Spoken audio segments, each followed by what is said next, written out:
The Canon EOS M is getting pretty old in terms of cameras, but is it still worth buying going into 2020? Let's get right into it.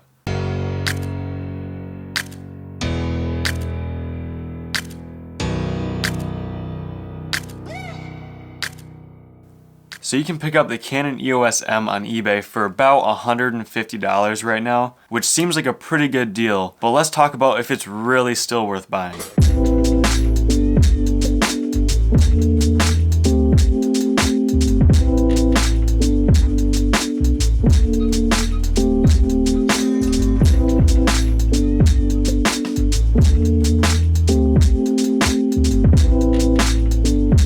This camera can shoot 1080p at 24 frames a second, it has a microphone input on the side, a hot shoe on the top, and it has Canon's notorious color science. So at first glance, it seems like an awesome camera at that price point, but it does have some big downsides to be wary of. So first things first, it has a fixed screen. So it doesn't tilt, it doesn't flip, it doesn't do any of that, it's just fixed right in this spot, and that really sucks for if you're getting low angles or high angles, or if you're trying to vlog or anything like that. It's going to be really difficult to see the screen, and the viewing angles just aren't that good, so if you're holding it down by your waist, you're just not going to be able to see what's in focus or any of your settings or anything like that. The second thing to be wary of is the low light performance. If you're shooting in low light and the ISO is over like 400 or 800 ISO, the footage is just going to be really mushy and really grainy and just isn't going to look that good. So you really want to stick to like 100 or 200 ISO for it to look good, and it does really look good at that. But if you're trying to shoot at low light with a higher ISO, the footage is just going to fall apart and it's going to look really mushy and gross.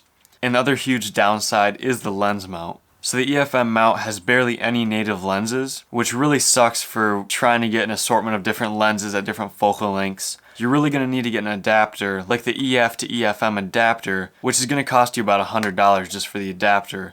But then you'll be able to get all different EF and EFS lenses on it, which is going to be mandatory. So in order to get good versatility out of this camera, what you're going to need to do is actually build a little mini rig out of it with a cage, a monitor, and a lens adapter. And that's going to bump up the price quite a bit, like to around $400 mark, which still isn't very expensive, but if you think about it, at that price point, you could get something like the A6300 by Sony, and you're going to have the tilted screen, you're going to have a huge amount of native lenses, you're going to have 4K, you're going to have focus peaking, a lot better settings, and a lot more usability for around that $400 price point. So at that point, you might as well go with the Sony A6300 or even the A6000 or just a different, newer camera, even something like the M50. So really, unless you just want the bare minimum with just the camera and a lens, it's just not going to be worth it with the money you're going to have to put into it to have it be nice and usable with a monitor and with a lens adapter and all that sort of stuff. Now, if you are interested in this for Magic Lantern, that's a whole different story. But again, if you're just looking for run and gun shooting or vlogging or just simple YouTube videos, even using Magic Lantern, you're still going to need a monitor and you're going to need lens adapters.